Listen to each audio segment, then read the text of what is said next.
Hey, what oughts and shoulds are you fighting today? I'm Rob Gibson with the Cross Ministry Group.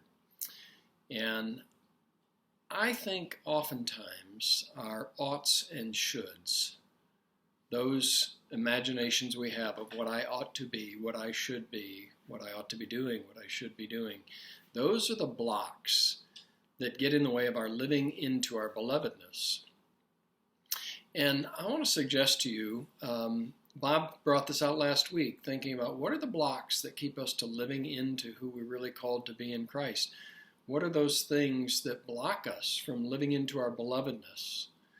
You know, the reality is, the verse that many of us know by heart, learned when we were little, is John 3:16. For God so loved the world that he gave his only begotten Son, that whoever believes in him shall have everlasting life, right? The reality is that God so loved a broken world and God so loved sinful people that he was able to be with us right where we are. He didn't come with oughts and shoulds, though certainly there's prescriptive information in scriptures of how we should live, how we ought to live. But he just met us where we are, accepted us where we are, and loves us where we are. And so I wonder what those messages of ought and should are within you. You know, for me, it's been for years. I've got to, or I ought to get things right all the time. I ought to be perfect. It bred a performer in me, you know, to show up just like I had it all together and making sure I did it all right, which I don't have it all together and I didn't get it all right, you know. And it took a long time, almost 60 years, to figure out he's okay with me just being human. And he's okay with me being exactly where I am in this moment. And so sometimes the other part of me that I'm aware of is this judge that can come out, that when I get up to here with my own oughts and shoulds on me, then I start sharing them with others. And you ought to do this. You should be doing that.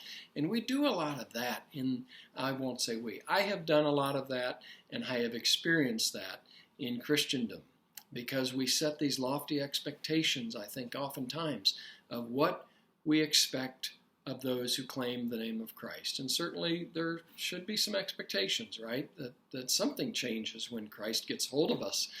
But oftentimes it's those oughts and shoulds, those judgments of self and others that end up being both relational blocks between us and blocks from us living into our belovedness. Because the truth is, God is okay with you and me right where we are right now. And the truth is, he's not going to leave us here. I'm so aware of this. I look back over my life, how gracious he has been to take me from each stage of my existence and work the experiences and those things that I was going through for my good and for my transformation, because he's there in transforming love all the time. But I often block out that love as if I could, right? Because nothing can separate us from the love of God.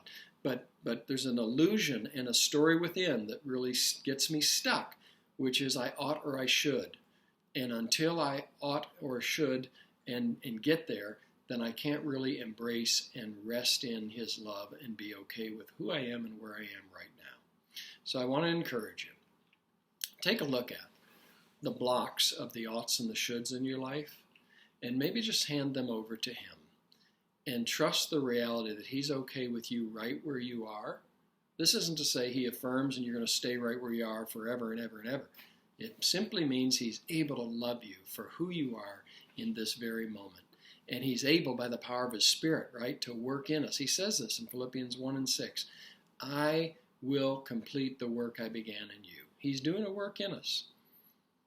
And so maybe this today. See what the oughts and shoulds are. Be willing to take and set them aside and just free fall into your belovedness, a beloved son, a beloved daughter of the King of Kings and Lord of Lords. Hey, I hope you're encouraged by this. If you are, press like, press whatever is there for you to press, and we'll talk to you soon. Bye.